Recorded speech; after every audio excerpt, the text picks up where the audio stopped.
새벽 공기가 차갑게 느껴지는 거리. 아직 가로등 불빛이 희미하게 남아있는 시각이었다. 거리에는 인기척이 거의 없었고 간간이 택시가 지나가는 소리만이 조용한 골목을 채웠다. 그 어둠 속에서 허리를 굽힌 채 손수레를 끌고 가는 노인의 모습이 있었다. 남루한 옷차림, 찢어진 모자, 그리고 작은 손전등을 들고 바닥을 훑은 모습. 그녀는 폐지를 줍고 있었다. 손으로 찢어진 상자를 모아 리어카에 싣던 노인은 익숙한 듯 거리의 구석구석을 누비고 있었다. 낡은 리어카는 덜컹거리며 삐걱거렸고 바퀴는 이미 닳아 구멍이 난 듯했다. 오늘도 이만큼 모았구나. 노인은 혼잣말을 하며 손에 묻은 먼지를 툭툭 털었다. 바로 그때 편의점 앞에서 젊은 남녀 둘이 그녀를 보며 수군거렸다. 아직도 저렇게 사는 사람이 있냐? 그러니까 나 같으면 차라리 국어를 하겠다. 둘은 피식 웃으며 음료를 마셨다. 노인은 그들을 힐끗 쳐다보았지만 아무 말 없이 다시 손수레를 끌기 시작했다. 그녀에게 이런 시선은 이제 익숙한 것이었다. 거리에는 폐지 한 장, 깡통 하나라도 더 줍기 위해 밤을 새우는 사람들이 있었다. 노인은 그중 한 명이었을 뿐. 이른 아침, 시장 골목, 상점들이 하나둘 문을 열기 시작했고 아침장을 보려는 사람들이 분주하게 움직이고 있었다. 그 틈에서 폐지를 줍던 노인은 손수레를 힘겹게 밀고 있었다. 그런데 가게 주인들이 그 모습을 보며 눈살을 찌푸렸다. 아니, 또 저 할머니야? 맨날 여기 와서 길 막고 있네. 저 리어카 좀 어떻게 안 되나? 장사 망치겠어. 한 가게 주인은 팔짱을 낀 채 한숨을 쉬었다. 시장 입구에서 폐지 줍고 있으면 손님들 다 떨어져 나간다니까. 노인은 그런 말을 듣고도 조용히 고개를 숙인 채 상자 더미를 정리했다. 자신의 존재가 불편하다는 걸 알고 있었지만 갈 곳이 없었다. 그때 한 청년이 무심코 손수레를 발로 툭 찼다. 길 막지 마세요, 할머니. 리어카가 살짝 기울어졌고 위에 올려둔 폐지 몇 장이 땅으로 떨어졌다. 노인은 당황하며 허리를 숙여 급히 주워 담았다. 죄송합니다. 방해될 생각은 없었어요. 청년은 코웃음을 치며 지나갔다. 이 모든 걸 바라보던 노인의 눈빛이 잠시 흔들렸다. 하지만 곧 다시 허리를 숙이며 아무 일 없었다는 듯 폐지를 주웠다. 오늘도 견뎌야지. 그녀는 그렇게 또 하루를 시작했다. 비가 추적추적 내리는 밤이었다. 골목길에는 가로등 불빛이 희미하게 비치고 있었고 거리에는 사람들의 발소리도 거의 들리지 않았다. 그런데 작은 그림자가 비를 맞으며 허리를 굽혀 움직이고 있었다. 노인은 오늘도 폐지를 줍기 위해 리어카를 끌고 거리를 돌아다니고 있었다. 비가 옷을 적셔도 신경 쓰지 않았다. 오직 눈앞에 보이는 폐지와 상자만이 그녀의 하루를 채우는 전부였다. 리어카에 종이 상자를 한아름 실어놓고 비에 젖은 신문지를 손으로 털고 있던 그때 멀리서 누군가가 그녀를 보고 있었다. 야, 저 할매 또 저기 있네. 에이, 진짜 왜 맨날 우리 골목에서 저러냐? 술에 취한 듯한 젊은 남성 두 명이 비틀거리며 다가왔다. 그들은 노인의 리어카를 내려다보며 키득거렸다. 이거 봐라. 이거 다 돈 되겠는데? 저 할망구. 이거 주워서 얼마나 벌까? 근데 우리도 좀 가져가면 되지 않냐? 한 남자가 노인의 리어카를 툭 건드렸다. 리어카가 흔들리며 종이 상자가 땅으로 떨어졌다. 노인은 깜짝 놀라며 급히 허리를 숙였다. 그러지 마세요. 이거 제게 중요한 거예요. 하지만 남자들은 그녀의 말을 들을 생각이 없었다. 그중 한 명이 리어카 손잡이를 거칠게 잡아당겼다. 아니, 할망구, 이거 좀 나눠줘봐. 폐지 주워서 부자라도 될 기세네. 이렇게 살 바엔 그냥 국어라는 게 낫지 않아? 두 사람은 낄낄거리며 웃었다. 노인의 손이 가늘게 떨렸다. 제발 이거라도 없으면 저는. 그녀가 다급하게 붙잡으려는 순간 한 남자가 리어카를 세게 밀었다. 꺼져, 할망구. 길 막지 말고. 리어카가 넘어지며 폐지가 거리로 쏟아졌다. 상자가 젖은 땅 위에 널브러졌고 깡통과 신문지가 빗물에 젖어 흩어졌다. 노인은 망연자실한 얼굴로 쓰러진 리어카를 바라보았다. 오랫동안 손에 익었던 리어카, 자신이 의지했던 유일한 수단이었다. 술 취한 남자들은 비웃으며 자리를 떠났다. 재밌었다. 야, 가자. 그들의 웃음소리가 멀어지고 노인은 조용히 땅에 주저앉았다. 빗물이 흐르듯 그녀의 주름진 얼굴에도 눈물이 흘렀다. 이런 삶이 끝이 없을 것만 같았다. 하지만 그녀는 몰랐다. 이제 곧 모든 것이 바뀌게 될 것이라는 사실을. 며칠 후 시장 한복판에서 한바탕 소란이 벌어졌다. 사람들이 웅성거리며 같은 방향을 바라보고 있었다. 저기 좀 봐. 무슨 일이지? 저 할머니. 경찰이랑 같이 있네. 시장 한쪽에서 폐지를 줍고 있던 노인이 경찰과 함께 서 있었다. 손에는 낡은 서류 한 장이 들려 있었고 경찰은 노인과 이야기를 나누고 있었다. 이 장면을 본 시장 상인들이 수군거리기 시작했다. 저 할머니, 무슨 사고라도 친 거야? 설마 도둑질한 거 아니야? 사람들은 멀찍이 떨어져 노인을 바라봤다. 하지만 정작 경찰의 표정은 엄숙했고 노인은 놀란 얼굴로 서류를 내려다보고 있었다. 이게 정말 제 거라고요? 노인의 목소리는 떨려 있었다. 경찰은 고개를 끄덕이며 서류를 다시 내밀었다. 네, 할머니. 이것은 할머니의 오래된 재산 문서입니다. 확인해 보니 여기에 기재된 땅이 아직도 할머니 명의로 되어 있었습니다. 그 순간 노인은 믿을 수 없다는 듯 경찰을 바라보았다. 그럴 리가 없어요.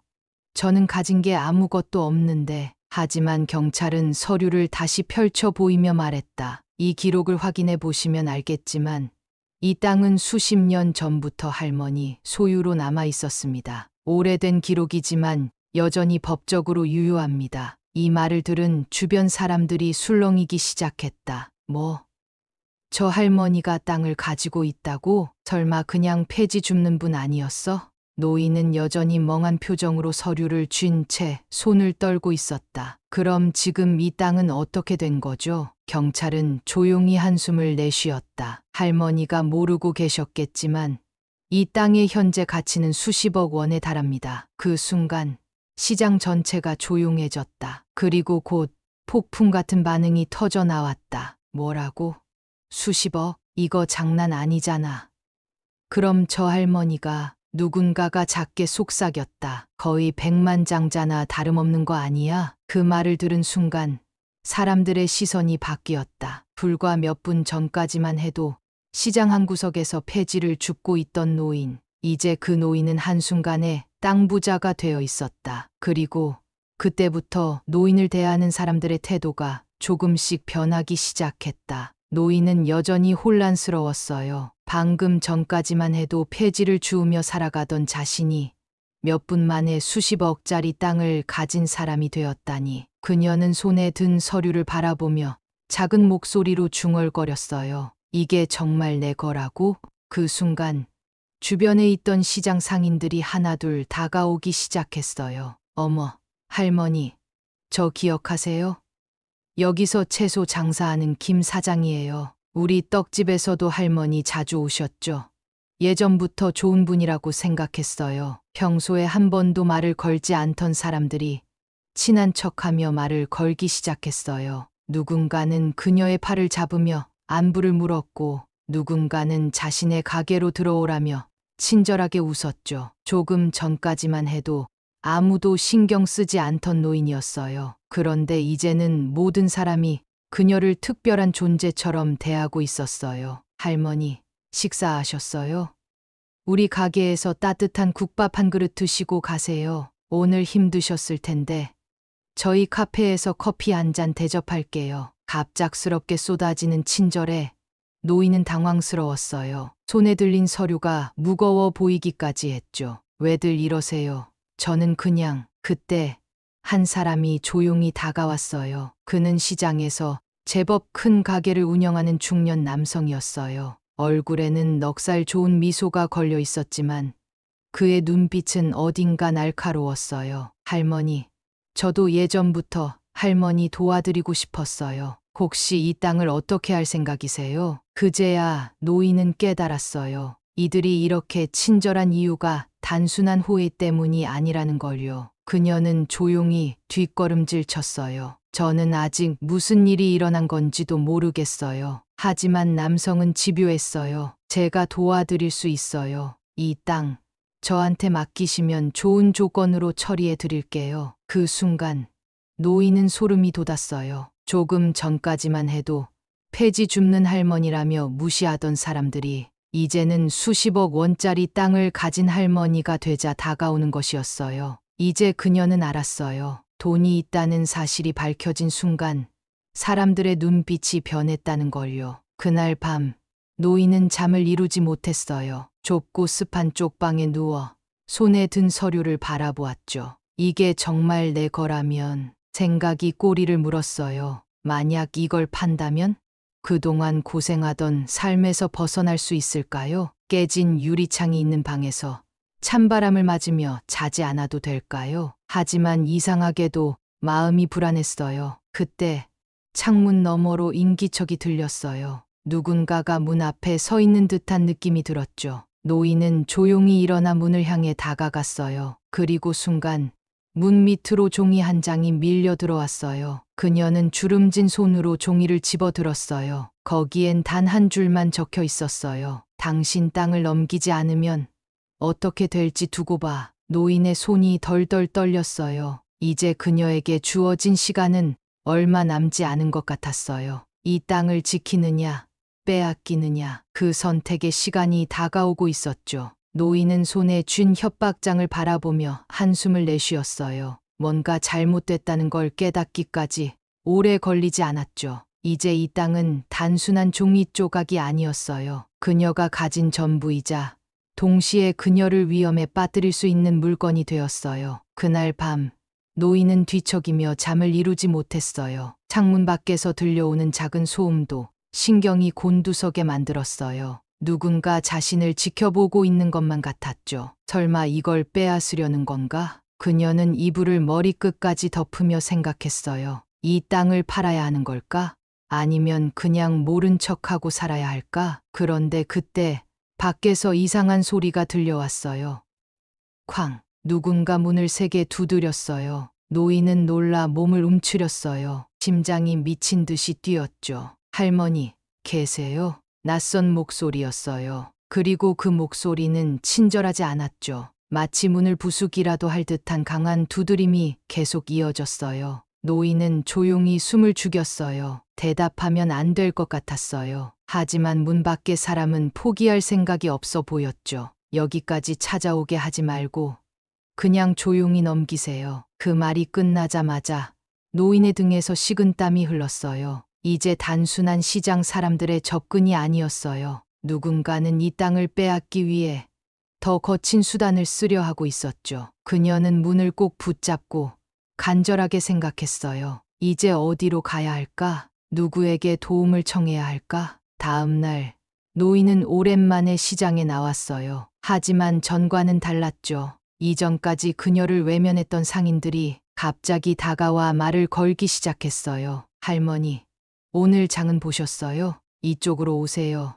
제가 좋은 걸로 챙겨드릴게요. 어제까지 눈길도 주지 않던 사람들이었어요. 그런데 지금은 누구보다 다정하게 굴고 있었죠. 노인은 속으로 한숨을 쉬었어요. 모두 그녀의 땅 때문이라는 걸 알고 있었어요. 그 순간 시장 한쪽에서 낯익은 얼굴이 보였어요. 그는 평소에 노인에게 말 한마디 걸지 않던 사람이었어요. 이름은 박재석. 시장 한편에서 작은 전당포를 운영하는 사람이었죠. 그는 노인이 폐지를 주울 때도 누군가에게 무시당할 때도 그저 조용히 지켜만 보던 사람이었어요. 그런데 오늘은 달랐죠. 그는 천천히 노인에게 다가와 말했어요. 할머니, 저랑 잠시 이야기 좀 하시겠어요? 노인은 그를 쳐다봤어요. 그 눈빛은 여느 사람들과는 달랐어요. 욕심이 가득한 눈빛도 아니었고 가식적인 친절도 아니었어요. 오히려 무언가를 알고 있는 듯한 표정이었죠.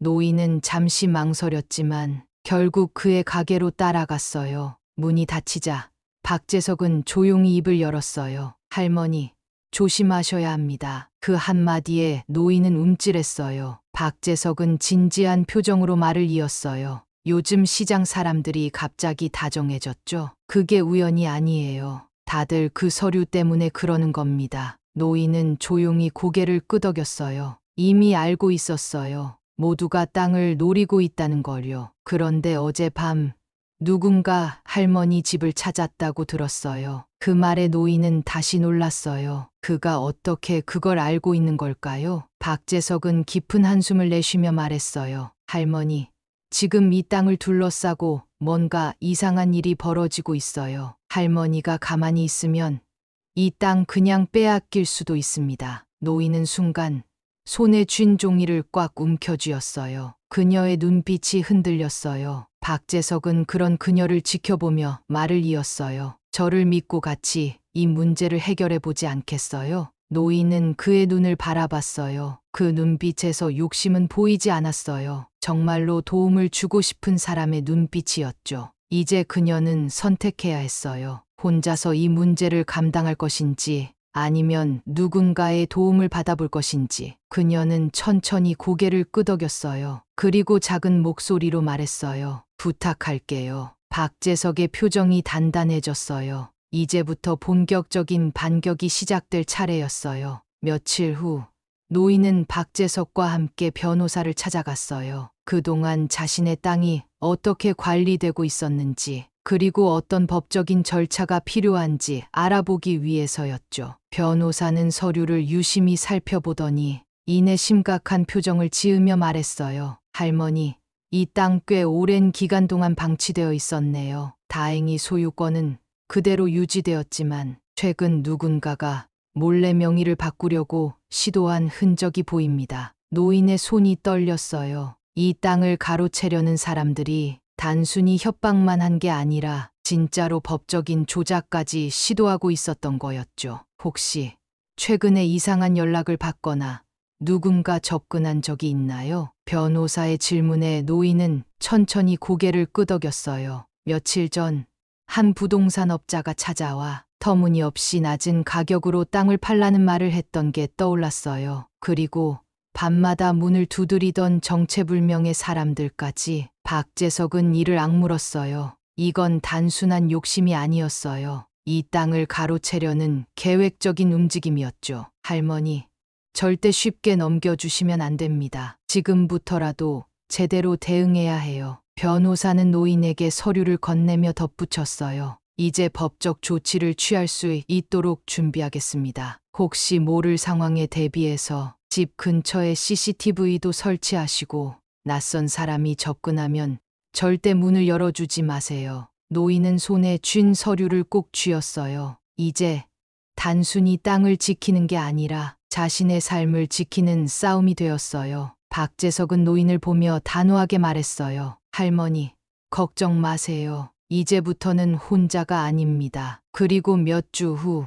상황은 급변했어요. 노인의 땅이 사실상 황금 땅이라는 뉴스가 보도된 거였어요. 근처에 대형 쇼핑몰이 들어서기로 확정되면서 땅값이 몇 배로 치솟아버린 거죠. 이 소식이 퍼지자 그동안 노인을 무시했던 시장 사람들은 다시 그녀에게 다가왔어요. 할머니, 저번에 제가 도와드린 거 기억하시죠? 그때 김치 드린 것도 혹시 기억하실까 해서요. 우리 예전부터 친했잖아요. 저 기억 안 나세요? 그들의 태도는 뻔뻔하기 그지없었어요. 불과 며칠 전까지만 해도 그녀를 무시하고 지나치던 사람들이었는데 이제는 친한 척하며 다가오고 있었죠. 노인은 그들을 바라보며 마음속으로 깊은 한숨을 내쉬었어요. 이제야 나를 보는구나. 하지만 그녀는 쉽게 넘어가지 않았어요. 이제는 더 이상 사람들에게 휘둘리는 삶을 살지 않기로 했거든요. 그녀는 박재석과 변호사의 도움을 받아 공식적으로 땅을 관리하기로 결정했어요. 그동안 폐지를 주우며 어렵게 살았던 삶을 끝내고 이제는 제대로 된 주인이 되기로 한 거죠. 몇 달 후 시장 한복판에서 새롭게 단장한 건물이 세워졌어요. 그 건물의 주인은 다름 아닌 노인이었죠. 그녀는 그 안에 작은 복지센터를 만들었어요. 과거의 자신처럼 어려운 사람들을 위해 무료 급식소도 운영하기로 했죠. 그리고 한쪽에는 박재석이 운영하는 새로운 전당포가 자리 잡았어요. 이제는 정당한 방법으로 사람들에게 도움을 주는 공간이 된 거죠. 오랜 시간이 흘렀어요. 이제 더 이상 그녀를 무시하는 사람은 없었어요. 오히려 시장에서 가장 존경받는 사람이 되었죠. 어느 날, 한 중년 남자가 조용히 그녀를 찾아왔어요. 할머니, 저 기억하세요? 노인은 그를 보며 천천히 고개를 갸웃했어요. 어디선가 본 듯한 얼굴이었죠. 저 예전에 할머니가 폐지를 주우러 다니던 길에서 가끔 마주쳤던 사람이에요. 그때는 죄송했습니다. 그때 저는 할머니를 그냥 지나쳤죠. 그의 목소리에는 후회가 가득 담겨 있었어요. 노인은 잠시 그를 바라보다가 천천히 미소를 지었어요. 괜찮아요. 이제라도 이렇게 와주셨잖아요. 그녀의 손길이 따뜻했어요. 과거의 상처는 이제 더 이상 그녀를 아프게 하지 않았죠. 그렇게 노인의 이야기는 새로운 시작을 맞이했어요. 과거엔 아무도 눈길을 주지 않았던 그녀였지만 이제는 모두가 그녀를 찾아왔어요. 그리고 무엇보다 그녀 자신도 이제는 당당한 사람이 되었어요. 그녀는 다시 시장을 걸었어요. 이번에는 폐지를 줍기 위해서가 아니라 도움을 주기 위해서였죠. 그렇게 그녀의 인생은 새로운 길을 걸어가고 있었습니다.